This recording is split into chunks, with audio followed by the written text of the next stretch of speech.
Hello বন্ধুরা, সবাইকে আসসালামু আলাইকুম। সবাই কেমন আছেন? বন্ধুরা, আজকে আমি একটি রেসিপি নিয়ে এসেছি, ছোট মাছের চচ্চড়ি। তো বন্ধুরা, এই রেসিপি সবাই কম বেশি আমরা জানি। খুব ঘরোয়াভাবে আমি রান্নাটা করব, একদম গ্রাম বাংলার রান্না, হাত দিয়ে মেখে।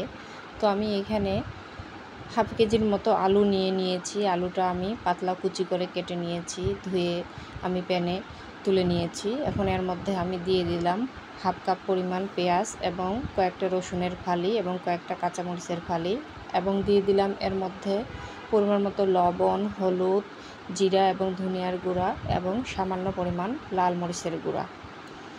এখন এর মধ্যে আমি পরিমাণ মতো তেলও দিয়ে দিব এবং ভাজা জিরার গুঁড়াও আমি দিয়ে দিলাম হাফ টেবিল চামচ পরিমাণ। তেলটা দিয়ে আমি ভালোভাবে হাত দিয়ে মেখে দিব।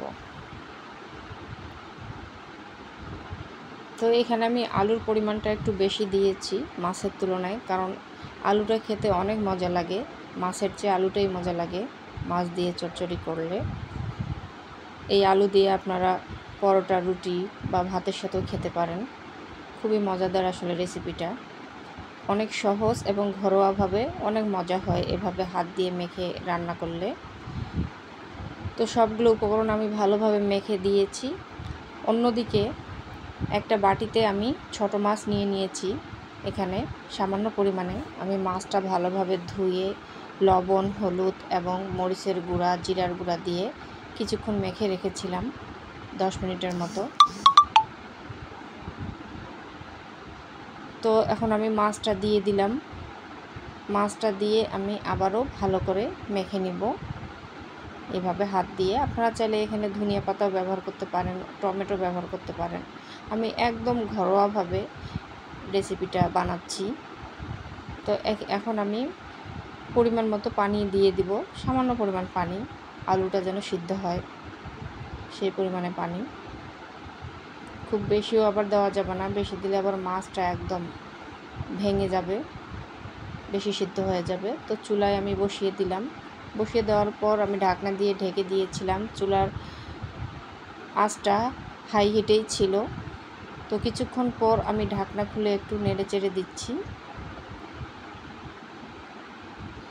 দেখেন, আমি আবারও ঢাকনা দিয়ে ঢেকে দিলাম। কিছুক্ষণ জাল করার পর আমি আবারও ঢাকনাটা খুলে দিয়েছি। পানিটা প্রায় শুকিয়ে গিয়েছে মাছের চচ্চড়ির। তো আমি চুলায় কিছুক্ষণ রেখে দিব এভাবে। এখন একদম পানিটা শুকিয়ে গিয়েছে, তেল বেরিয়ে এসেছে, মাছের চচ্চড়িটা হয়ে গিয়েছে। তো বন্ধুরা, কেমন লাগলো মাছের চচ্চড়ি অবশ্যই কমেন্টে জানাবেন। খুব সহজ একটা রেসিপি। সবাই ভালো থাকবেন, সুস্থ থাকবেন। সবাইকে আসসালামু আলাইকুম।